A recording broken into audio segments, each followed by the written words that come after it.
여러분 안녕하십니까. 추미애 법무부 장관 후임자로 박범계 의원이 내정됐습니다. 초대 공수처장 최종 후보로는 판사 출신 김진욱 헌재 선임연구관이 지명됐습니다. 윤석열 검찰총장 징계를 둘러싼 논란을 딛고 박범계 후보자가 법무부 장관으로서 역할을 해낼 수 있을지, 공수처는 1월 출범이 가능할지 짚어보도록 하겠습니다. 사사건건 시작합니다.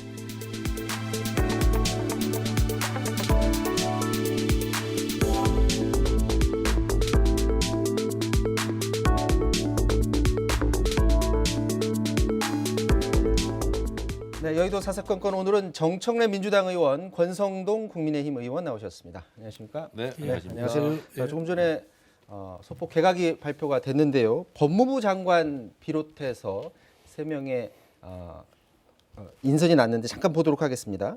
박범계 법무부 장관 후보자, 지금 3선의 국회의원이죠. 이어서 환경부 장관입니다.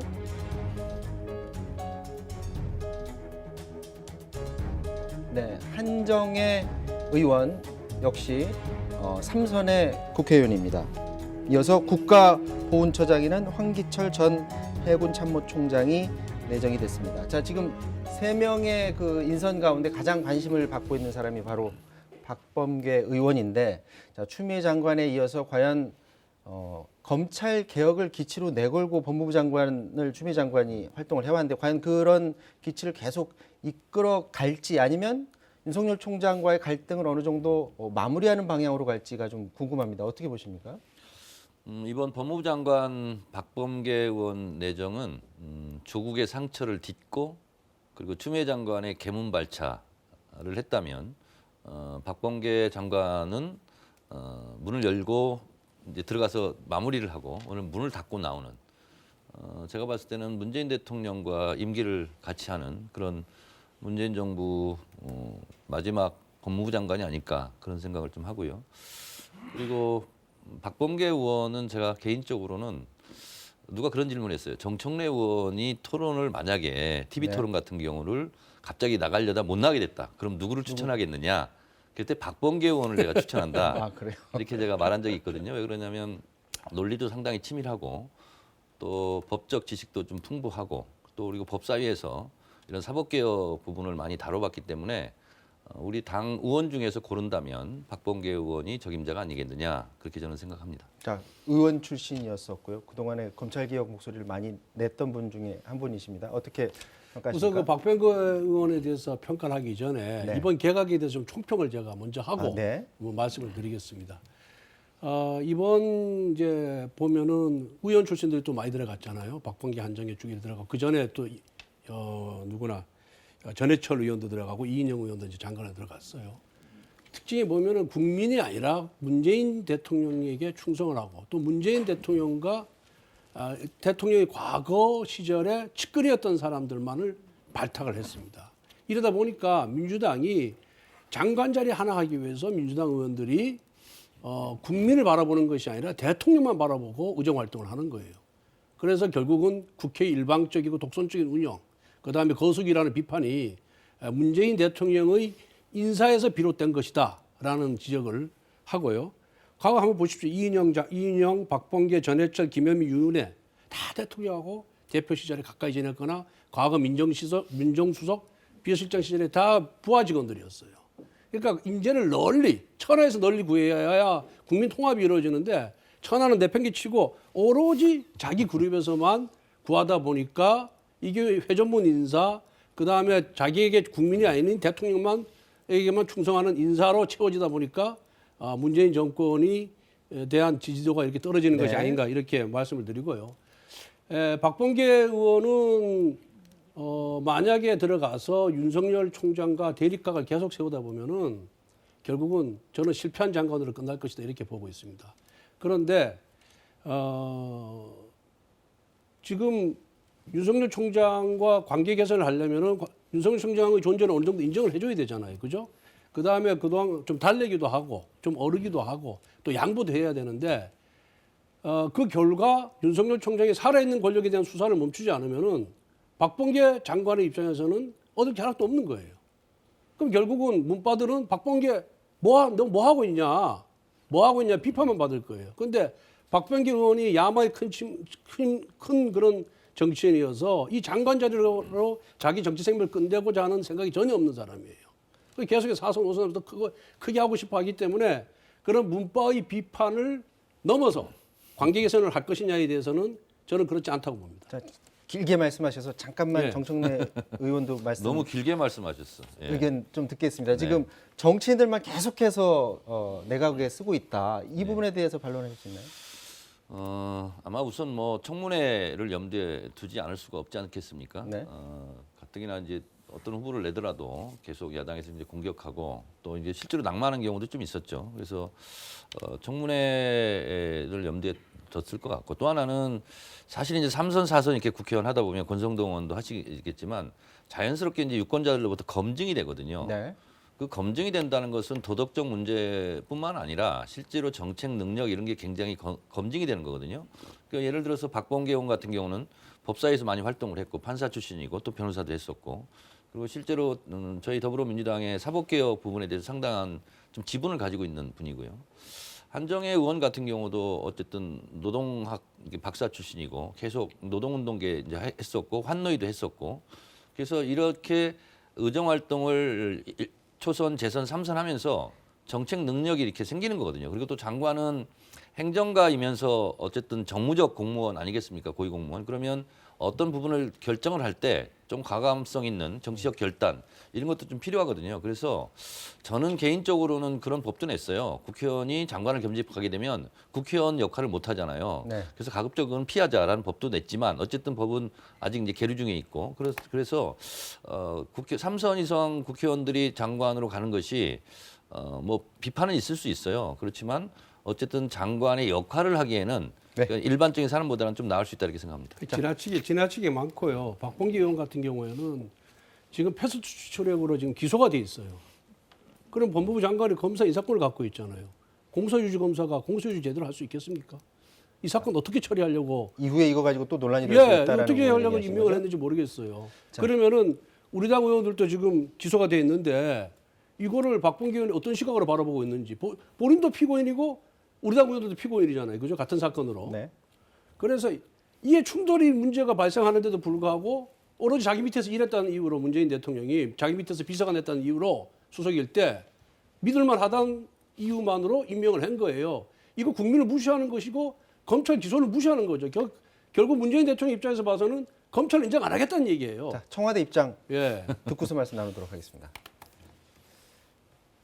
박범계 법무부 장관 후보자는 판사 출신 3선 국회의원으로 제20대 사법개혁특별위원회 간사, 민주당 생활적폐 청산위원장 등으로 활동하면서 우리 사회 각종 부조리 해결과 민주주의 발전에 기여해왔습니다. 법원과 정부, 국회 등에서 활동하며 쌓은 식견, 법률적 전문성, 강한 의지력과 개혁 마인드를 바탕으로 검찰 법무개혁을 완결하고 인권과 민생 중심의 공정한 사회 구현을 실현시켜 나갈 것으로 기대합니다. 자, 앞서 권성동 의원이 말씀하신 것처럼 앞으로 박범계 후보자와 윤석열 총장 두 사람 간의 관계가 어떻게 진행될지 이 부분이 굉장히 관심인데, 자, 저희가 영상을 하나 준비를 했는데요. 과거 박범계 의원이 관련해서 어떤 말을 주로 해왔었는지 그 과거 영상을 한번 준비를 해봤습니다. 한번 보도록 하겠습니다.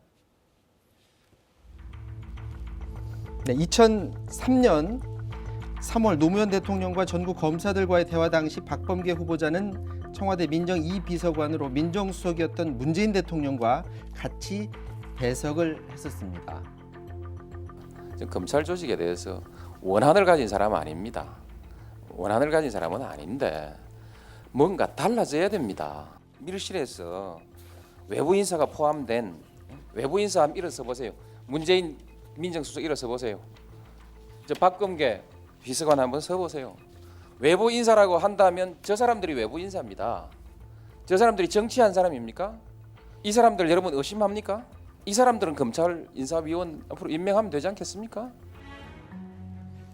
2013년 당시 윤석열 총장이 국정원 댓글 수사 중 징계를 받자 박범계 후보자는 윤석열 총장을 형이라 칭하면서 의로운 검사라고 평했었고요.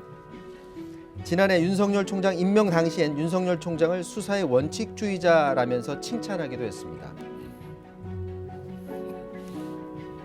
수사에 관해서는 아주 원칙적이고 치밀하고 또 뭐 집요하리만큼 뭐 끝까지 파는 그런 성격이니까 아마 기본적으로 윤석열 검사는 개인보다는 국가를 우선시하는 사람이라고 하지만 지난 10월 대검찰청 국정감사에선 윤석열 총장과 날카롭게 대립하기도 했습니다.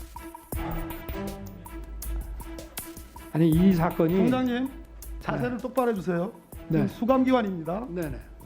윤석열 정의는 선택적 정의라고 생각합니다. 안타깝게도 윤석열이 갖고 있는 정의감 의심을 낳게 되었습니다. 그것도 선택적 의심 아니십니까? 과거에는 안 그러셨지 않습니까? 과거에는 저에 대해서 안 그러셨지 않습니까? 박범계 후보자 오늘 검찰 개혁 완수를 강조했습니다. 이 엄중한 상황에 이 부족한 사람이 법무부 장관 후보자로 지명되어서 어깨가 참 무겁습니다. 국민의 목소리를 경청하여 검찰 개혁을 완수하겠습니다. 자, 잘 아시다시피 윤석열 총장과 박범계 후보자의 관계는 이제 사법연수원 동기인데, 자 그동안 이제 방금 영상에서 보셨다시피 이전에 이제 국정감사장에서 날선 대립을 하기도 했었습니다. 근데 그때는 이제 의원 신분이었고 과연 이제 법무부 장관으로 취임한 이후에는 과연 총장과 어떤 관계를 이끌어 나갈까, 추미애 장관과 같은 그런 모습으로 비춰질까라는 부분, 과연 어떻게 자리매김을 할 것으로 기대를 하고 계십니까?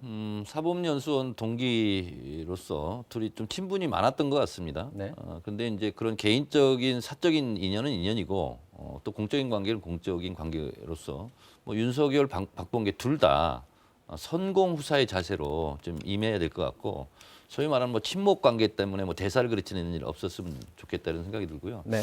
제가 박범계 의원한테 예전에 들었던 말이 기억이 나요. 박범계 의원이 이제 국회의원이 당선됐어요. 이게 이제 연수원 동기들이 축하를 해주러 왔다는 거예요. 근데 윤석열 당시 검사죠. 윤석열 검사는 잠깐 있다 나가더라는 거예요. 그래서 그 부분이 좀 좋았다. 그 박범계 의원한테 얘기를 들었는데, 왜냐하면 오기는 와야 되는데 끝까지 같이 있는 게 적절하지 않다고 이제 판단을 했던 것 같아요. 그런 면에서는 저는 윤석열 총장이 예전에 참 좋았다고 봅니다. 그러니까 기계 있고 강단 있는 검사로서. 근데 이제 그 이후에 좀 문제가 이제 좀 달랐다고 보는데, 어쨌든 두 사람 간의 그런 친분 관계가 일을 망칠 수도 있지만 또 일을 또 좋게 서로 간의 오해를 풀면서 수시로 뭐 통화도 할 수 있고, 그래서 이걸 쓰기 나름이다 이런 생각이 좀 드는데, 그런 친분 관계가 뭐 더 극단적으로 치닫고 서로 이렇게 대립하고 하는 것은 좀 모면할 수 있지 않을까, 그런 생각도 좀 듭니다. 지금 저 박범계 후보자는 좀 신중한 모습인 것 같아요. 오늘 뭐 기자들이 물었더니 예. 좀 추후에 입장을 밝히겠다라는 예, 말을 당연히 했더라고요. 뭐 이제 장관 후보자로서 청문회를 아주 무리 없이 이게 통과해야 되는 그런 목적을 앞두고 있으니까 아마 저 자세를 좀 보일 겁니다. 근데 박범계 의원은 뭐 제가 잘 알아요. 제가 법사위원장 할 때 그 법사위 간사도 하고 법사위원도 네. 했는데, 상황과 정치의 이익에 따라서 변화무쌍한 정치인이에요. 네. 그러니까 윤석열 총장이 여당 편이라고 생각할 때는, 민주당 편에 있을 때는 윤석열이 형 그랬다가 이제 살아있는 권력에 대해 수사를 하니까 자세 똑바로 앉으라고 호통을 치면서 검찰총장을 배신자로 이렇게 매도한 사람이거든요. 그리고 굉장히 가벼운 사람이에요. 법원 행정처장을 상대로 예산 몇 푼 더 달라고, 몇 천만 원 더 달라고, 의원님 살려주세요라는 얘기를 법원 행정처장에 거의 반강요를 한 사람이에요. 그러니까 품격이 없는 사람이죠. 기본적으로 난 품격이 없다고 봅니다. 잘 그래서 알면서 저렇게 또 이렇게 사람을 공격해요. 아니 그게 아니고 객관적으로 얘기하는 거예요. 그 다음에 또 과거에 3대 그 나라 슈퍼 사건 억울하게 구속됐다가 나중에 재심에서 무죄 선고됐잖아요. 그때 재판부의 일원이었어요. 그러니까 판단력에도 문제가 있는 사람이다. 난 이렇게 바라보면서 말로는 인권과 민주주의를 말씀을 하시는데 실제 행동은 다르다. 그래서 장관이 된다 하더라도 윤석열 총장과 정말 지금과 같은 자세에서 180도 변신하지 않는 한, 지금과 같은 자세를 유지하는 한에서는 앞에서도 말씀드린 바와 같이 관계 개선이 어려울 거다 그렇게 봅니다. 자, 인사청문회에서 검증 과정을 좀 지켜보면 될 것 같고요. 정청래 의원이 발의한 법안이 지금 관심을 받고 있습니다. 뭐 때마침 윤석열 이름이 이른바 윤석열 방지법이라고 뭘 발의하셨다고 하셨는데 이게 그러니까 이번에 그 윤석열 총장에 대한 징계 그리고 이후에 법원에 가처분 신청 네. 인용 이거 관련해서 발의를 한 거죠. 이게 구체적으로 어떤 겁니까? 좀 생소하실 텐데요. 행정소송법 제23조 1항 2항을 네. 좀 더 분명히 하자, 강화하자는 이제 법안이고요. 그래서 정식명은 행정소송법 개정안이고요. 네. 헌법재판소에서 이런 판결을 한 적이 있습니다. 본안 선취 금지의 원칙을 지켜라. 법원에서는. 어려운데 말이에요. 네. 그게 뭐냐면 가처분 신청 같은 그런 신청의 결정으로 본안 소송을 흔들 수 있다. 네. 그래서 목적을 초과로 달성할 수 있다. 가처분 신청이. 그렇기 때문에 그런 부분은 좀 가급적이면 자제하고 지양해라라는 게 헌법재판소의 판결이 있었어요. 근데 이번에 이제 윤석열 총장 같은 경우는 임기가 얼마 남지 않았는데 본안 소송은 임기 끝나고 재판 결과가 나올 가능성이 많아요. 네. 그러면 설령 정직 2개월이 유효하다, 옳았다고 판단이 나와도 임기가 끝난 상태에서 재판을 하기 때문에 버스 지난 후에 손드는 꼴이 돼버린다는 거죠. 그래서 그런 법의 사각지대가 있는 것을 방지하자라는 취지에서 헌재 판결에 맞는 그런 제가 법을 냈는데 예를 들면 헌재에서 이 법은 위헌이다 그러면 즉시 효력을 상실합니다. 근데 헌재에서 이것은 형사소송법 23조 1, 2항이 지극히 헌법에 일치한다. 합헌 판정을 내렸었거든요. 이걸 누가 가지고 이제 시비를 한번 걸었는데 그렇다면 그 법이 지켜져야 되잖아요. 헌재 판결이. 그래서 좀 더 분명하게 본안을 가처분이 먼저 취함으로써 먼저 판단을 함으로써 본안 소송의 승소 효과뿐만 아니라 본안 소송을 흔들어 버리는 그런 재판은 좀 가급적 하지 말자라는 취지에서 법을 냈습니다. 하지 말자라는 게 문구에 들어가 있지는 않을 거 아니에요? 이렇게 되어 있습니다. 가처분 신청이 본안 소송에 심대한 손해를 끼칠 것이 우려되는 경우는 네. 끼치지 않는다. 이거를 당사자가 소명해야 된다. 아, 입증을 해야 된다. 입증을 해야 된다. 자, 법률 전문가시잖아요. 이거 어떻게 보세요? 집행정지제도, 그 가처분 제도에 대한 그 이해가 좀 부족한 것 같아요. 어떤 부분? 예. 그 임기가 정해져 있는 무슨 이제 검찰총장이라든가 뭐 임기가 정해져 있는 공무원이 있잖아요. 거기에서 이제 뭐 정직이든 뭐 해임이든 징계 처분이 됐는데 이것을 가처분해서 이게 근데 반헌법적이고 반법률적이고 또 부당한 징계 처분일 수가 있잖아요. 근데 거기에 대해서 가처분을 인용하지 말라고 하는 거는 어렵게 만들어 놓은 거는 결국은 그 사람이 나중에 본안 소송에 승소하더라도 가처분이 인용되지 않으면 어떻게 됩니까? 임기가 다 끝나버려요. 네. 그러면 그 회복할 수 없는 손해를 보존할 방법이 하나도 없습니다. 그렇기 때문에 가처분 제도는 처분이 속행으로 인해서 회복하기 어려운 손해가 발생하는 경우 또 그 긴급할 필요가 있다고 인정되는 경우에 인용하게끔 돼 있어요. 법의 행정소송법에. 그리고 조금 전에 한 얘기도 그걸 판사가 판단하는 겁니다. 이 사안을 갖고 본안에 가서 이길 것이냐 질 것이냐까지도 거의 다 들여다보고 나서 이 재판을 하는 거예요. 윤석열 재판도 마찬가지입니다. 본안 소송에서 승소할 가능성이 높았기 때문에 가처분을 인용을 한 거예요. 이거는 판사의 재량에 맡겨둬야지 이거를 법으로 사실상 금지를 해놓는다 그런다면은 가처분 제도는 필요가 없는 거죠. 그리고 나중에 승소하더라도 그 손해를 뭘로 보상을 할 거예요? 보장할 방법이 없잖아요. 자, 윤석열 그래서- 총장의 경우로 제가 다시 예를 들어드릴게요. 그래서 이 법은 네. 이 법은 가처분 제도에 대한 몰이에서 시작된 것이다. 이거는 아마 법률 전문가라면은 이 개정안에 대해서 아마 찬성하는 사람 아무도 없을 거예요. 근데 헌법재판소에서 판결을 그렇게 했다는 거고요. 지금 권성동 의원 말씀대로 하면 헌법재판소에서 뭐라고 판결을 했든 상관없다 이렇게 말씀하신 것 같아요. 제가 헌재 판결에 맞게 그러니까 내가 얘기 들어보세요. 제가 법원 개정안을 냈다는 걸 말씀드리고요. 그래서 판결 자, 윤석열 총장 제가 예를 좀 더 드릴게요. 윤석열 총장 같은 경우는 본안 소송에서요. 이번에 재판부에서 뭐라고 했냐면 판사 사찰은 매우 부적절하다. 다음부터 하면 안 된다. 라고 똑 떨어지게 얘기했어요. 채널A 감찰방에도 1등 소명이 되었다라고 얘기했어요. 그러면 본안 소송에 가잖아요. 그러면 유죄가 날 가능성이 대단히 높습니다. 네. 근데 그 유죄가 나더라도 윤석열 총장은 임기를 끝낸 끝난 상태에서요. 다음이죠. 그러면 유죄가 나더라도 효과가 정직 없다는 2개월이 거죠. 아무 효과가 없는 거예요. 그래서 가처분 신청이라는 것은 길게 심리를 하거나 깊게 바라보는 게 아니잖아요. 그래서 본안 소송 같은 경우는 뭐 논쟁도 있고 또 여러 가지 깊이 있게 보고 하는데 일견 딱 보고 판단하는 것이 나중에 소송에 대해서 나쁜 영향을 줄 수 있기 때문에 그런 것은 자제하자는 거예요. 네, 자, 요거만 아니, 짧게 아니, 듣고 넘어갈게요. 아니 그러니까 그 가처분 소송이 인용이 됐다는 것은 본안 소송에서 승소할 가능성이 99.9%예요. 가처분에서 패소해도 본안에 가서 승소하는 경우가 굉장히 많거든요. 이 가처분 사건은. 그런데 그렇기 때문에 재판부에서 이틀에 걸쳐서 충분한 심리를 한 겁니다. 그거는 뭐 이제 혼자만의 생각이고요. 그러니까 이것만 저렇게 들을게요. 영향을 주니까 안 된다는 자, 거예요. 야당이 민주당이 야당일 때 미국산 쇠고기 수입, 그다음에 종편 만드는 미디어법 통과, 4대강 사업에서도 가처분 신청 다 했어요.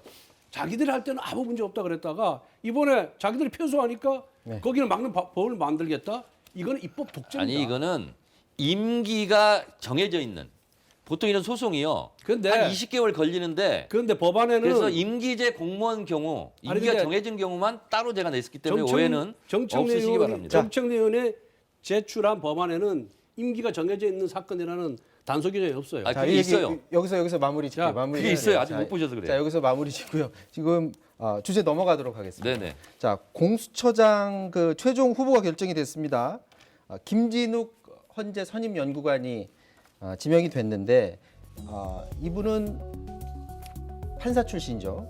그리고 또 다른 후보는 이건희 부위원장은 검사 출신이어서 과연 누가 될 것인가 했을 때 국민의힘에서도 김진욱 선임 연구관이 아마 될 것이다 이런 전망을 내놨었는데 현재 지금 국민의힘 입장에서는 김진욱 그 선임 연구관의 그 지명 자체 이건 안 된다 이런 입장으로 지금 정리가 된 상태입니까? 예, 우리는 당초 그 공수처법이 야당한테 비토권을 인정했잖아요. 추천을 7명 중에 2명을 야당한테 부여를 했어요. 네. 그런데 그걸 시행도 안 해보고 결국은 법을 개정해가지고 그 비토권을 뺏어버렸잖아요. 그러니까 이러한 위법한 법률에 의해서 선임된 그 공수처장이기 때문에 이걸 인정할 수 없다. 그런 취지로 말씀을 드리는 겁니다. 지금 민주당에서 봤을 때는 그 2명의 최종 후보자는 사실은 누가 돼도 다 상관이 없었다라는 그런 입장이셨을 거 아니에요? 그럼에도 불구하고 지금의 선택이 더 좋은 선택이라고 보십니까? 저는 뭐 원칙까지는 아니더라도 네. 판사 출신이 공수처장이 되지 않겠냐 이렇게 저는 예상을 했었고 그 예상은 이제 맞았는데 근데 오히려 이제 우리 지지자들께서 아니 그 변협은 보수적인 단체인데 거기서 추천한 분을 왜 공수처장을 했냐라고 오히려 좀 불만이 있는 국민의힘의 불만과는 사뭇 다른 각도에서 그런 게 있는데 나름대로 이분을 제가 좀 리서치를 해보니까 굉장히 강직한 분이었고 특히 이강국 헌재소장 비서실장 할 때 네. 굉장히 좀 하기 어려운 쓴소리도 많이 했던 그런 분으로 좀 알고 있어요. 그래서 네. 잘은 모르지만 이분이 공수처장을 역할을 잘하면 잘된 인선이 될 것이고 또 잘 못하면 뭐 잘못된 인사하기 그럴 텐데 좀 이분의 앞으로 역할을 새로 출범하는 공수처장이기 때문에 좀 지켜보고 평가해도 좀 늦지 않겠다는 생각이 듭니다. 우선 앞에서 절차적인 문제를 우리가 얘기했고 그 김진욱 후보자 개인에 대한 비판은 몇 가지 할 수는 있어요. 우선 공수처라는 것이 수사권 기소권 다 갖고 있는 제2의 검찰보다 더 강한 이제 권한을 갖고 있는 기관인데 수사 경험이 굉장히 중요한데 수사 경험이 거의 전무하다 부족하다라는 점이고요. 두 번째로 이게 기관을 운영을 해야 됩니다. 그런데 기관 운영 경험이 없어요. 그래서 그런 점에 있어서는 적절한가 이렇게 생각을 했고 그런데 공수처장 후보를 정함에 있어서 민주당은 문재인 대통령이 검사 출신을 죽어도 안 된다고 얘기했다는 거예요. 그래서 우리하고 협상할 때도 계속 판사 출신을 하자. 검사 출신 안 된다. 그래서 첫 번째 이 법 개정되기 전에 심사할 때는 이 김진욱 후보자하고 그다음에 추미애 장관이 추천했던 판사 출신 변호사를 두 사람을 5표를 줘가지고 신청을 한 거예요. 그러다가 이번에 이제 추미애 장관이 여론이 안 좋아지니까 추미애 장관 신청한 사람 빼고 대신 검사 출신 하나 넣은 거예요. 끼워 넣기로, 구색 맞추기로. 그래서 처음부터 우리는 김진욱 후보자가 대통령이 낙점하리라는 거를 다 알고 있었습니다. 자, 인사청문회 이제 해야 되잖아요. 이번 인사청문회는 아마 국민의힘이 들어갈 것으로 예상이 되는데 당연히 맞죠? 들어가야죠. 예. 이번에 특히 어느 점에 주안점을 둬서 인사청문회에 임하실 계획으로 우선 보이십니까? 공수처장이 가장 중요한 거는 정치적 중립성입니다. 그다음에 수사를 독립해서 할 수 있느냐, 그런 의지와 능력을 갖고 있느냐, 거기에 대해서 중점적으로 국민이 보는 앞에서 약속을 받아야 되겠죠. 물론 이제 후보자는 그렇게 하겠다고 아마 답변을 할 거예요.